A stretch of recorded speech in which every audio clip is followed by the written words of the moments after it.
Hello there. Welcome back to another Coruscant Knights video where today we'll be talking about if we were to break Star Wars into phases similar to the MCU. Of course, here's Cooper. Hello, guys. And Jack. Hello, everyone. All right, how shall we begin? Should we begin with straight into the first phase, or? I reckon so. Jinx. So I think before we get into the first phase, I think what's to mention or to consider is that a lot of it will be sequential release order, just purely because of how they are chronologically following each other. So, but in some aspects, we have moved other projects further up and like lower, depending on how we think it should be placed within the phase itself. And we're also having to predict what the projects that haven't been made yet. Yes. We're kind of guessing what they're going to be about and when they're going to be set. Well, yeah, actually, I think this is probably a good topic to talk about first, considering the Acolyte, just purely, and the Dawn of the Jedi, because they are both set way before the Phantom Menace, and anything to do with the Republican Separatists. Would they technically be in their own phase, or would this be counted as... It's almost like a prequel phase. Yeah, prequel phase 1. A prequel of the prequels. Yeah, so what will we actually put it with that, though? Are we going to put it at the top of phase 1? Phase 0.5? I don't know. Yeah, this is where it gets interesting, though, isn't it? Because they are... The Dawn of the Jedi, if it's going through with what they initially intended, was like the birth of the Jedi. That's like, well before anything. That's like minus 1,000 phase. Like, that's way before. So are we going to... Maybe the Acolyte and the Dawn of the Jedi, considering that they are not a part of the Skywalker saga as such, that we just call them pre-phase 1? Mm-hmm. Yeah, I think that's fair. Or is there like... Oh, we should have a phase, or maybe a phase where it's just projects that are way beyond either this like start of the Skywalker saga and the end of the Skywalker I mean, saga. until we kind of get more content around that, I feel like then, that's probably the appropriate way to go. Mm. But let's get into phase 1, because that is what is, what starts everything off. So what projects started off the Skywalker saga? The Phantom Menace. Mm-hmm. So it would make sense to start off phase 1 with the Phantom Menace. It was the start of Anakin Skywalker's journey and his introduction into, I guess, well, not his introduction. It was also... But it was the first time him at the start of his life was on screen. So, And we could say a similar thing for Obi-Wan as well. The start of his journey even starts as a Padawan, which, if you think about it, like how often, I don't know about you guys, but I always forget about the fact he's actually a Padawan in the film. It was weird. It's very weird. I think we forgot to mention that the first phase is simply just going to call it the Republic and the Separatists. Like, for example, Marvel always have like the names of their one. Like, I think the one that we're currently in now is at the Multiverse. Yeah, the Multiverse saga. And we haven't had a cosmic one yet. No. That would be cool. That's when we get hopefully Fantastic Four and Silver Surfer and all them. That'd be nice. But and then, talking Star Wars. Yeah, sorry. and then after that, we're gonna probably put ours as Tales of the Jedi. So this one's interesting because it's also set before Phantom Menace with a lot of the characters, but then it's also set a bit beyond with Ahsoka and stuff after the Clone Wars. But I think the reason why we didn't want to start our phase with kind of like just an anthology animation, I think that'd be a bit weird. It's like a side story. Yeah. It'd be weird to start something as a side story. But I think it's a good gateway from between Phantom Menace and Attack of the Clones, where it introduced characters that you will see a lot more prominently later, and also develop the ones you just watched. Especially with Dooku. Yeah, Dooku and Qui-Gon, obviously, from what you just watched, they get more of them. Like, obviously, because they don't know that yet in the phases, but they don't know he doesn't come back, so they're like, oh, yeah, he's gone now. This is a bit about before him, and then we're going to get into his master, who we're going to see in Attack of the Clones. Thus leading into... Attack of the Clones. Yep, there we go. There you go. Great segue. So, guys, why you want to put Attack of the Clones I feel like here? it kind of makes sense given that, like, it's the next kind of event/movie that happens before we kind of get the ball rolling with the Clone Wars and everything. So it kind of has to fit in here, and there's no other projects. Kicks the big event off of the Clone Wars. I also think it's a good follow through from Tales of the Jedi. I think you guys were saying that before, actually, but just in terms of especially the Ahsoka content. Oh yeah. Obviously there is some that is set during the Clone Wars there, but at least we get kind of her the start of her story. I was going to say, it probably is a better way to introduce her instead of the way we were when she was a bit whiny and everyone was kind of hard to like her first. Yeah. But if they kind of see her... They like her after, before she's in that and stage. Then you know that she's obviously going to end up being progressive later on. Yeah. Anyway, so I thought Attack of the Clones fits there. And then, obviously, we segue into the Clone Wars. That makes sense. Wouldn't the Clone Wars movie go just before it?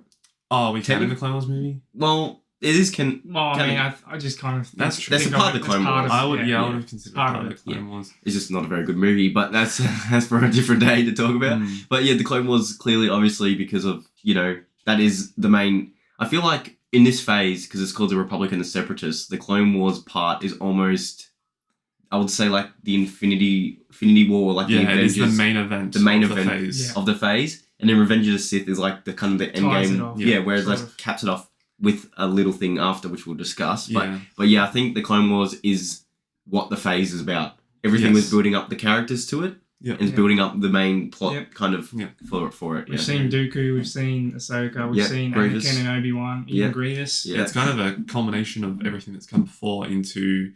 Just this big 7-season event. Obviously, you would put season 7 after Revenge of the Sith because that's just how it fits in the timeline. But, you'd kind of split it. Anyway, it doesn't matter. Imagine watching it in this order and then like seeing Maul come back. That'd be crazy. After Phantom Menace. That'd be nuts. Like if you're watching it all in order for the first time.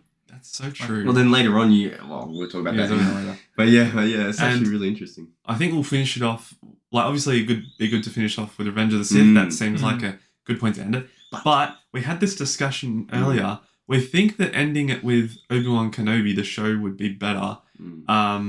Because to start off our next phase with a show that kind of is focusing on a character from the prequels and it's still Ewan McGregor's portrayal, I would feel a bit weird to have it plonked right at the start. And lead the OT kind of. Yes. Yeah. And...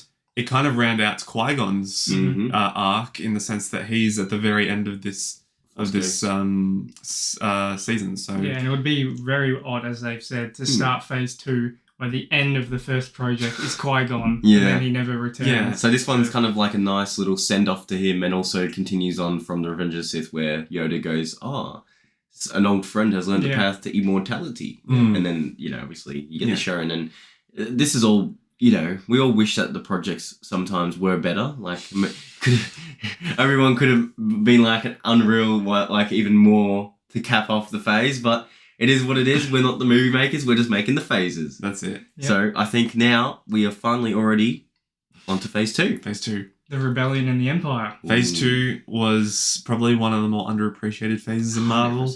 But there were some great projects in there. We got Captain America, Winter Soldier, Guardians of the Galaxy. Cool. We got some Guardians of the Galaxy type projects in this Star Wars phase. And where else do we start but with one of the fan favorite characters? Han Solo, start off with a movie, get it rolling, introduce Han and kind of get his story going, Chewbacca as well. It's also, in a way, I mean, we've seen the Empire begin in Revenge of the Sith, but it's kind of leading into how the Empire came into existence. And formulates, It's strengthening. With the battles and stuff, how we see, how they hire anybody to fight on the front. Literally anyone that's willing to. And then also it leads into, obviously, Emphas Nest later on, which beginnings of the rebellion as well. That's what she explains. But I think the reason why we also started with Solo instead of like the other ones is because I think similar to how we structured the first phase is we want to introduce the characters who you'll see more of in the major plot of like the phase. So it's literally like how Marvel do it. It's like, why would you introduce the Guardians like in the main movie instead of have their own thing beforehand? Because imagine if they showed up in Avengers and you're like, who are these guys? We haven't seen any guys before. So I think it's like Solo is I think it's, if we're going off terms of quality too, I think it's an underappreciated movie and it's one that I think definitely sets up the kind of the future of how the Empire becomes a lot more dominant. And also how it's hard to, get around anywhere without Imperial jurisdiction and stuff. I feel like it's also important to discuss the Bad Batch in terms of in this phase. I would probably put it either before Solo or after Solo. I'd probably put it after the one that we're about to talk about after Solo. Okay, that's fair enough. I reckon, because it feels a bit more Andor-esque with, but then but then it's like meant to be like, how much after Revenge of the Sith is it meant to be? What, Bad Batch? It starts with Order 66. It starts with Order 66. So it's just a continuation. It's kind of like bleeding through the... This is why it's hard to do a Star Wars phase thing, because it bleeds into each phase kind of thing, a lot of these animated projects. So, yeah. If it kind of depends, but that could even fit at the end of phase 1, possibly. Yeah, but I feel like in terms of the send-off for... like the almost the hopeful nature of Obi-Wan Kenobi, I feel like that's gotta... I think, Well, what if... Well, I would say Bad Batch is before Obi-Wan Kenobi anyway. Actually, I probably would put Bad Batch after Revenge. We probably should have maybe done that, yeah. I know chronologically speaking, it makes sense for Obi-Wan's character to go straight after that. But I think because the Bad Batch also deals with Order 66, and if it follows up after Revenge, you get obviously all the post-Order 66 stuff. And then also, it leaves you teased for the next phase of how the Empire starts to... what they're doing on Mount Tantus? Yep, I was going to say TARDIS. I think of Tarde sauce. Sorry, I'm a little bit hungry here. I'm craving some calamari right now. But I think it would be a good leadway for the OT kind of trilogy. So I know that we backtracked a little bit there, but I think we did almost forget the Bad Batch. I almost forgot about the Bad Batch there. Whoops. Yeah. Mon calamari. Bro wants some Mon calamari. I don't want some Mon calamari. Bro wants some fish love from that Mandalorian. I forgot about that, but sorry. You had to look. The Grogu's ball. So after Solo, it's back on track. After Solo, this is an interesting one because we actually have really not much any idea on what's happening with this, the Lando movie. So they said that they want to cast, obviously have Donald Glover again as Lando. So that obviously means that it's still his young version prequel to when we saw him in Empire, and obviously way before Rise of Skywalker appearance. So I think that one is also a good continuation of Solo because we see him there, and they have that end off kind of with the card game, and then it leads in, and then instead of focusing on Han and Chewie and all them, it kind of goes into Lando now. So it's like it's building. This gets me excited because it's like you're building all these characters that you see later on, and I think it establishes them better. For example, when we eventually get to Empire, you're going to be like, oh, we've seen these guys in their 2 movies. We know that they were friends, but they also had some beef. That is true. You know what I mean? I think it would just... Well, this is the thing. It's good. It's easier to do this now once everything's released, but back then they never knew they were going to make all this stuff. You know what I mean? So you couldn't be like, oh... Because I reckon now they would be like, oh, we'd probably put a Solo and a Lando movie or something before Empire, you know, but they just introduce those characters during now. Definitely. Yeah. I guess that leads us, if we're done with Lando, into the next character to build up. Your favourite? My favourite, Andor. Yeah. Which obviously isn't just... I mean, we didn't see heaps of him in Rogue One, but I feel like, if anything, this builds up the rebellion in the Empire. Yes. It's more about them than I think Andor himself. Yeah. Yeah. So we get to see, as we've said so many times on the podcast before, how the Empire begins to get into its strongest point, and the beginnings of the rebellion, and how the Rebel Alliance actually forms, as opposed to just all these different groups. And how it's almost like a lot of the Rebel Alliance have different kind of factions that are considered, terroristic kind of in the way that they approach kind of rebelling against the Empire. And it adds some more depth for when we get to A New Hope, and we see, these are the rebellion, they're just the good guys, but in this, we kind of see they're a bit more of a morally grey sort of organisation. It also shows this is why it's a good follow-up after Solo and Lando too, because I mean, we don't know what's going to be happening in Lando, but with Andor, it shows how Andor got put in prison for literally doing nothing and just extended their sentences just to get work out of them. It kind of just... It's getting me excited again. It just builds on like how cruel they are from like the beginning of this phase to eventually the end, and it kind of, I think then it changes the perspective that you see when watching the OT movies, because you're like, oh, the troopers may look pretty useless in the movies, but at least you've seen him in a stronger part beforehand. They pose an actual threat. Yes, exactly. And so the other thing as well is that we've seen in Revenge of the Sith the beginning of the Death Star. Yeah, so perfect continuation. And then in Andor we get to see kind of the finishing of its construction. Yeah. Ready for what will be coming soon. Yeah, so it bleeds in nicely. That's so true. That is so true. It just bleeds in nicely. Imagine seeing Andor before, and even our next project, Rebels, before A New Hope. It just would set the stage so perfectly for. That's what I'm saying. They really missed the ball, I think, with they were planning. No, they weren't going to plan a whole. No. I wouldn't say we're not going to call it a saga, but like the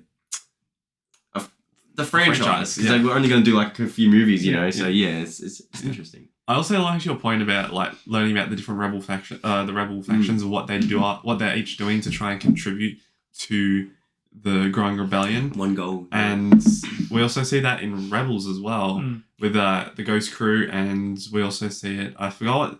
There's a group called the Iron Squadron. Yes. Yeah. And then there's a few others that I can't recall off the top of my head. But they're definitely. I don't think. No, that's. I think that wasn't that like the name of Comic Book Run. Yeah. And it was a movie that was going to come out. Yeah, but that's not anymore. Yeah. But yeah, so Rebels kind of almost is a good midpoint for the phase because we're getting characters that we've seen in previous projects like Obi-Wan and even Lando. We get some Lando and Ahsoka. And it's Maul's kind of end to the arc, or end of his arc, and then we're obviously moving towards seeing some of these characters again in our phase 3. But yeah, so it's a good midpoint for that. And then we segue into Rogue One. Yeah. Our first movie. Well, I guess the Lando movie came out, but the first released movie since Solo. And that really is kind of the culmination of all the efforts that have happened so far. It almost cements the thing of the development of the Death Star. Yeah. So we're getting towards its final destruction, but we see it, it's testing on Jeddah City, and then on Scarif, and how it kind of transitions to... You make such a good point. I was going to say how the Death Star, how we've seen it slowly build up, and it's like the growing threat. It's like the Thanos. It's like the Infinity Stones of Marvel. That's so true, Mark. Oh my goodness. It's literally started from the Separatists back from Attack of the Clones. That's true. We even see it there. Even there. Imagine obviously you're like, what is this thing that's building? If you saw it in Attack of the Clones, like, oh, okay, it's just a weird looking ball sphere, and then slowly you see it start to be built and then used, and then ultimately it's used to destroy Alderaan and then destroyed itself. But yeah, I think crazy. The good thing about having Rogue One there, I think it kind of resonates with I would like to say Civil War. Yeah. Where it's got a lot of the characters from obviously before. It is just as big as the other movies to come, but it's not the movie to come. So I think it's like the big build-up. Yeah. The big build-up. And I think that movie does it perfectly, even with where it's released now and everything. It's just perfect, you know what I mean, for that. So I think that's why we all love it so much. Yeah. And now it's quite interesting what happens. So now, obviously, after Rogue One segues pretty much straight into the start of A New Hope. Which has to follow up, obviously, for reasons. Yeah. And then we'll keep going with Empire Strikes Back and Return of the Jedi. Yeah. But it's weird because obviously that takes place in like a 5 or 6 year gap. Is that right? It's very close, I think. Whereas every movie in Phase 1, there was like a 10-year gap between Phantom Menace and Attack of the Clones, and then again between that and Revenge of the Sith. So you could have projects between that. Obviously had the Clone Wars. So yeah, we're kind of putting all of the main movies at the back. Got like the whole leading up. If you want to call it like the Luke arc, kind of, or at least the beginning of it, to end off with Phase 2. I would like to mention though that I know we don't want to go on a tangent about undetermined projects, but it would be better to honestly, because we've obviously structured this out already, people who are listening. But I think Phase 2 here is still a bit underrated in a way, in terms of, I think there could be more stuff in it, such as if we ever had other projects like the Maul, like what in between Solo and Rebels with his syndicate and everything. I think even a Solo 2 or like the TV series of, I think there's a lot of things cooking, we can say, that would be going into this phase, because I think the next phase is very stacked with content, whether it's good content or not. But I think, for obvious reasons, this is the Disney era. Yeah. They're going to pump out projects for their own. Not saying that. You have to do it again. I'm not saying the fact that it's bad. I'm saying it makes sense that what we're going to get into is kind of a sequel age. Of course, Disney are going to make all their projects for that because that's their focus. Yeah, so from a couple from Phase 2. I just think Phase 2, I reckon, because I know Phase 1, in terms of looking at both of them together, it looks the same, but Clone Wars lasted forever. You know what I mean? Like, Rebels was pretty long, but nothing really...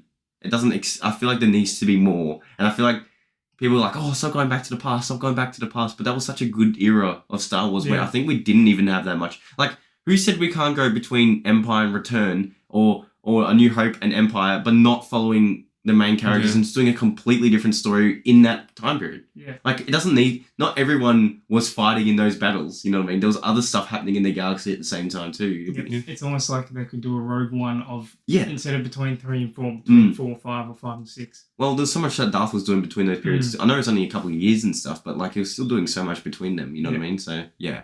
But I think that Return obviously caps off our Phase 2 with what we've already had released. The redemption of Vader. Yep. Anakin.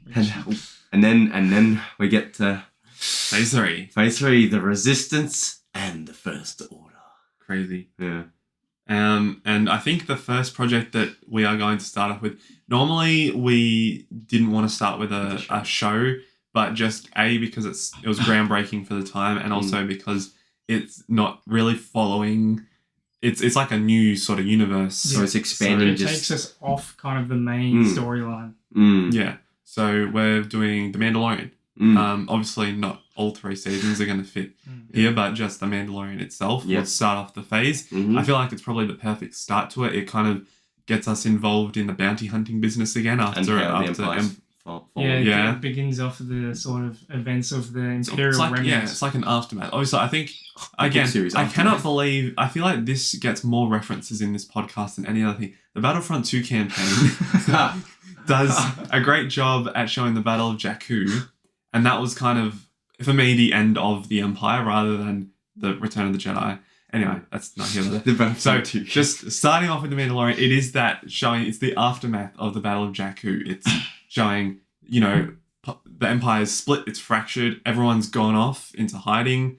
And yeah, so it's just what's happened to the Empire, how are people reacting to it, how's this new republic working, and obviously we learn about how they're working in Ahsoka, but it's like, you're kind of getting little bits of information. You got the cloning initiative still going ahead with Dr. Pershing, so it's just kind of giving a little taste for what could be coming in the future. Yeah, and I think obviously, because we can't always fit all 3 seasons, obviously, in that one bit, but then the Book of Boba Fett has to kind of follow due to him being introduced within the show. Yeah, it's almost the exact same time period. Yeah, so it's almost like they'll be running unanimously. Between each other. Yeah. So I think... also we get to see Luke come back. Yeah. So this is kind of the beginnings of seeing what happens post-return Luke. Mm-hmm. And I think that kind of...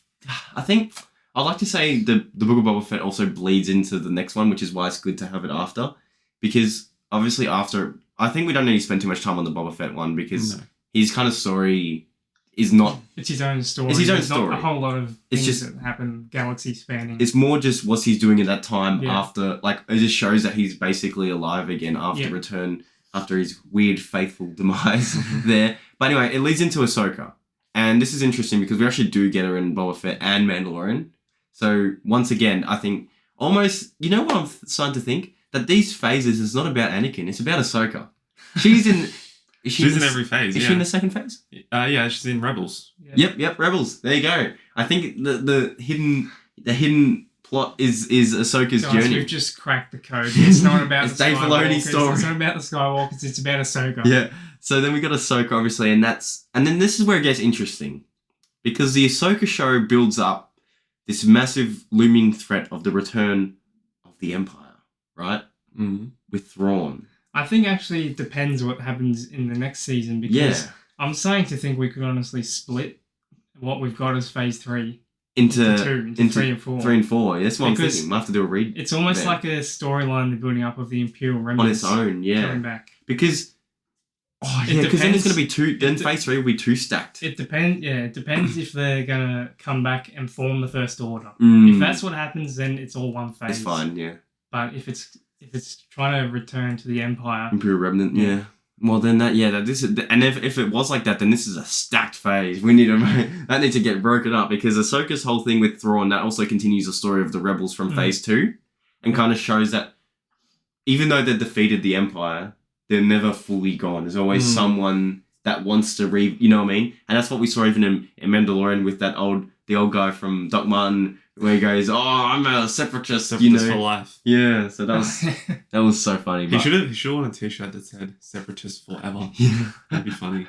But then I think it's hard to talk about Ahsoka anymore since obviously we haven't got the whole completion. I mean, that's the same with Mandalorian. We have the movie 2 that could be placed I don't know where. It would also be interesting to see where Balin's story would have fit into it, but obviously we didn't get much development there. So, but we're going to get more now. What's going to happen. I feel like Ahsoka is almost like a Rebels in a sense, not on a like a Rebels or a Empire sort of standpoint, but on a character standpoint. It's this kind of meeting point for a bunch of different characters and where they're going to go off to now. So. It definitely is, yeah. But I think this obviously leads into another one that we're not really sure about anything, to be honest, which is Skeleton Crew.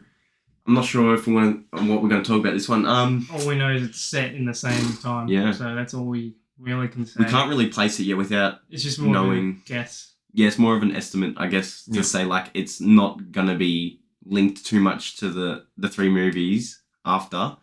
But I don't think it's going to follow anything that we've seen before too. Probably not. I think it's going to be one of those weird. Well, we haven't really had any of those outliers. Maybe like the Lando one, you'd say, but he's still in the movie. Almost Book of Boba Fett. Yeah, I'd say it's the Book of Boba Fett. Excluding the characters. Which honestly, phase 3 here for us could be it's literally the phase 4 of Marvel, where it's just weird projects coming out for the sake of phase 4 of Marvel. Yep, exactly, phase 4 of Marvel. Yikes! But then. It gets exciting. Mark? Well, we're gonna kick it off. We're gonna split this phase, or we're gonna keep it all. Let's just keep it as one. Keep it for now. Well, we can do a in that case, then it will continue on to the Mandoverse movie, which obviously is gonna tie in all these shows that we've been seeing at the start of the phase into the big whatever's gonna happen next. Yeah. So I think that's almost. Yeah. Look, people watching, listening. I think. If you wanted to split the phases off, you would split it here. That's what I was thinking, yeah.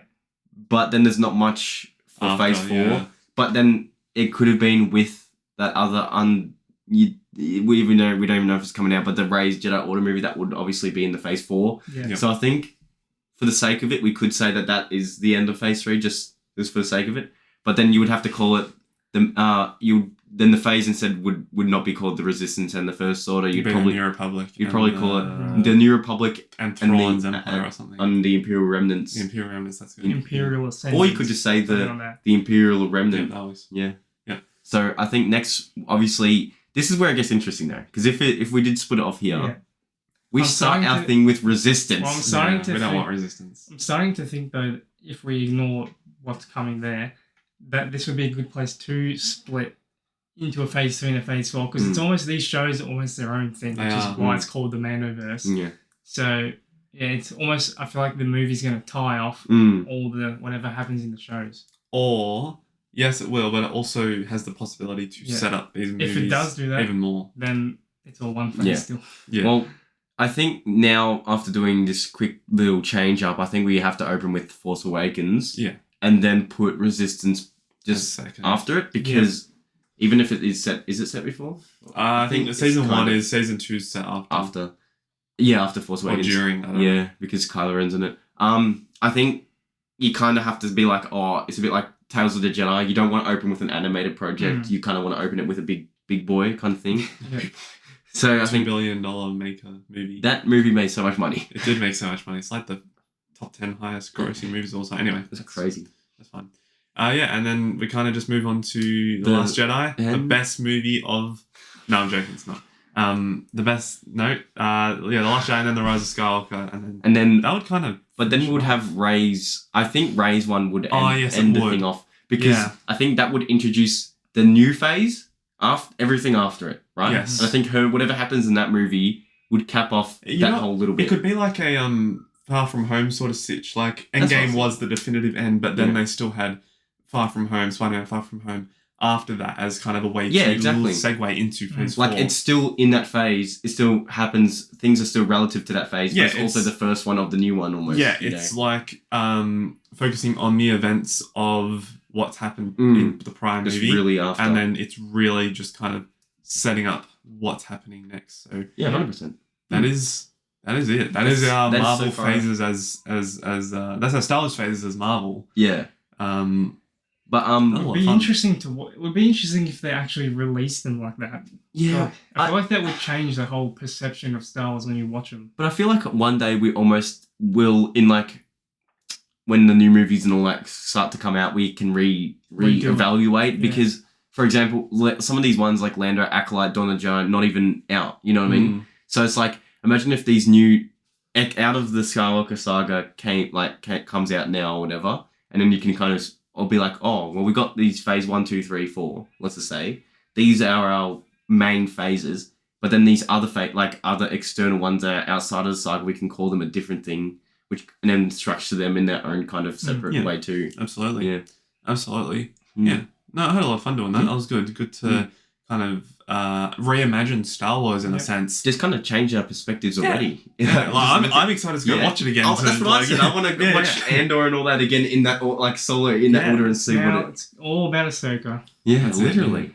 All right, Mark, do you want to do the closing today? Of course. Thank you all for listening. Of course, we need to say thank you to our patrons, Ben and Nikita, as always. Thanks for watching, and see you guys later. See you guys.